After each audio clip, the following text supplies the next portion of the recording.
డబ్బు మాయలో పడి పవిత్రమైన వైద్య వృత్తికి కళంకం తెచ్చారు సృష్టి టెస్ట్ ట్యూబ్ బేబీ సెంటర్ ఆసుపత్రి వైద్యులు.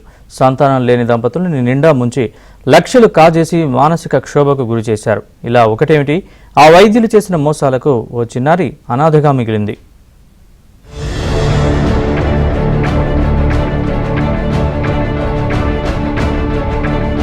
పిల్లల్లేని లోటును తీర్చుకోవాలనే ఆరాటంలో సృష్టి టెస్ట్ ట్యూబ్ బేబీ సెంటర్ ను సంప్రదించడమే ఆ దంపతులు చేసిన తప్పు. ఎవరో వ్యక్తుల స్పెరం, అండాలు సేకరించటం, వాటి ద్వారా పిండాలను సృష్టించటం, ఐవీఎఫ్ కోసం వస్తున్న దంపతులను సరోగసీ వైపు మళ్లించటం, ఇది సృష్టి టెస్ట్ ట్యూబ్ బేబీ సెంటర్ ఆసుపత్రి వైద్యులు చేసిన ఘోర పాపాలు. సరోగసీ కోసం 30 నుంచి 50 లక్షల రూపాయలను వసూలు చేసింది వైద్య వృత్తికే కళంకం తెచ్చిన నమ్రత తప్పిదాలకు ఓ శిశువు అనాథగా మారింది. రాజస్థాన్ దంపతులు ఇచ్చిన ఫిర్యాదుతో బయోలాజికల్ పేరెంట్స్ అరెస్ట్ అయ్యారు. తమ వద్ద శిశువును ఉంచుకునేందుకు రాజస్థాన్ దంపతులు ఇష్టపడలేదు. బిడ్డకు జన్మనిచ్చిన అసోం దంపతులు ఇప్పటికే అరెస్ట్ అయి జైల్లో ఉన్నారు. దీంతో అధికారులు శిశువును అమీర్పేట్లోని శిశువిహార్ కు తరలించారు. సరోగసీ ముసుగులో యూనివర్సల్ సృష్టి ఫెర్టిలిటీ సెంటర్ నిర్వాహకురాలు డాక్టర్ నమ్రత సాగించిన పాపాల చిట్టా ఒక్కొక్కటిగా వెలుగు చూస్తోంది.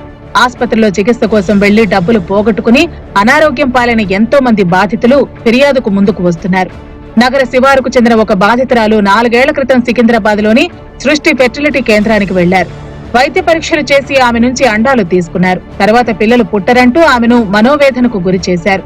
అండాలు ఏం చేశారని ప్రశ్నిస్తే బెదిరించారని బాధితురాలు కన్నీరు పెట్టుకున్నారు.